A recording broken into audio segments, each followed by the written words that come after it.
In that case, when the villa Solomon White gave to Charlie is finished, how can one have the chance to live in? When she thought of this, she suddenly gave in. So, she could only sigh and say, "Okay, Mom supports you in starting your business, and I won't mention the Wilson Group. Is this all right?" Claire was satisfied then, nodded and said, "Then we won't move out." Seeing Claire's passiveness into activeness, Charlie couldn't help giving her a thumbs up. The wife really has some abilities. She can't see it at ordinary times, but she is very effective at critical moments. The old master, Jacob, has not spoken, but seeing his daughter rarely lose her temper, he feels a little frustrated, so he hurriedly came out and said, "Look at your mothers, what was the argument just now? Like now, the family is in harmony. Is it all right?" Elaine glared at him and said, "I don't hear you bullshit just now, and now you are talking about it again. Charlie can live in a villa no matter how wasteful he is, how about you? You know how to play with strange things all day long. It's weird and tattered, the most useless thing in this family is you. Hey!" Jacob became anxious when he heard his wife put the fire on him, and said immediately, "I tell you Elaine, don't despise me, I am amazing now. Last time I dumped medicinal materials and made hundreds of thousands, you forgot about it?" Elaine said disdainfully, "You will be taken away. I think you will be arrested for fraud sooner or later. Don't expect me to spend money to rescue you. UB*TCH. Jacob said angrily, "Don't look down on people, okay? I'm dealing with antiques. That's talented." As he said, he rushed into the room, took out a penholder, and said with an arrogant expression, "Look, the good things I collected during the day, I will let you see and know. Just this thing will cost hundreds of thousands." Elaine said disdainfully, "It's just you? Why don't you go and live there? You don't have to pee to see your own virtues, it's not enough for people to see." Jacob stomped angrily, "You girl, don't look down on people if you don't understand. This penholder is from the Qing dynasty. I spent 5,000 to pick up this thing. I have sent the photo to Irvin Jones, who is a cultural relic, to see. He is willing to pay 300,000. Charlie glanced at Jacob's penholder and was surprised. If it is really a penholder left over from the Qing dynasty, it might be worth hundreds of thousands. However, you can tell at a glance that Jacob's penholder is something from the Qing dynasty. It is obvious that it is made of modern craftsmanship. It is worth hundreds at most. Jacob bought this penholder for 5,000, which clearly makes people foolish. He couldn't help wondering.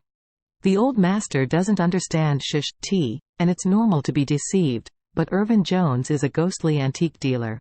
You sell him 100,000 worth of things. He can't wait to spend only 100 for it. He doesn't. You may not be able to tell that this penholder is a fake, so why are you willing to spend 300,000 on this? Hearing Jacob said this, everyone else looked incredulous. Elaine asked in surprise, "You said that someone really wants to spend 300,000 on this ragged thing?" "It's such a ragged thing, I don't think it can sell for 50s. Jacob said triumphantly, "Why would I lie to you for? If you don't believe me, read the chat log." As he said, he opened the WeChat chat record, and a person named Irvin sent him a voice before. Jacob clicked on the voice, and Irvin Jones's voice came out. "Uncle Wilson, your penholder is a good thing.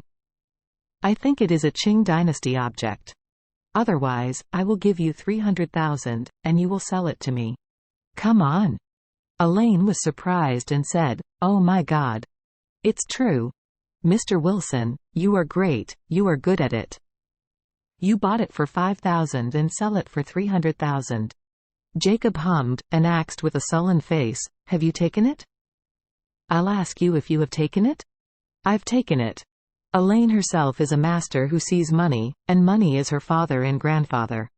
As soon as she heard that it could sell for 300,000, she immediately forgot what she had just said and said with a smile, "My husband has developed his skills too.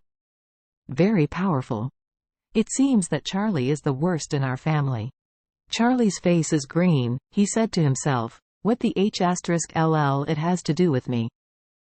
Don't forget to bring me in too at this time? Do you know the money he made by dumping the medicine?" "I made the medicine?" It seems that if he finds an opportunity to ask that Irvin Jones, which of the tendons did not fit well. Didn't this make it clear that the father-in-law was spending money?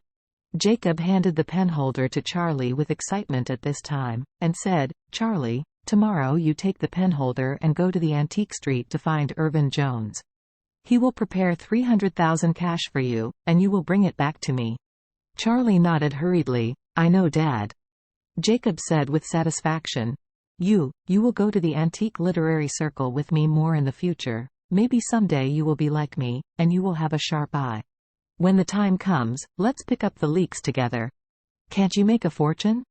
Charlie could only agree with his mouth, but what he thought was, if you don't do business all the time, how much trouble has he caused, and still calmly asked him to learn from. "Why don't you think about it? In Jiqingtang, you smashed someone's antique vase. If I hadn't helped you repair it, you would have been in jail for the family to sue, and you still have a little memory?" But then Charlie thought about it. Father-in-law is just an old naughty boy. He does everything like a real person all day long, but it's useless to say that he doesn't work. Let him just feel good about himself. Early the next morning, Jacob happily called Charlie, and said directly, "Charlie, you quickly take the penholder to find Irvin Jones. He has the cash ready.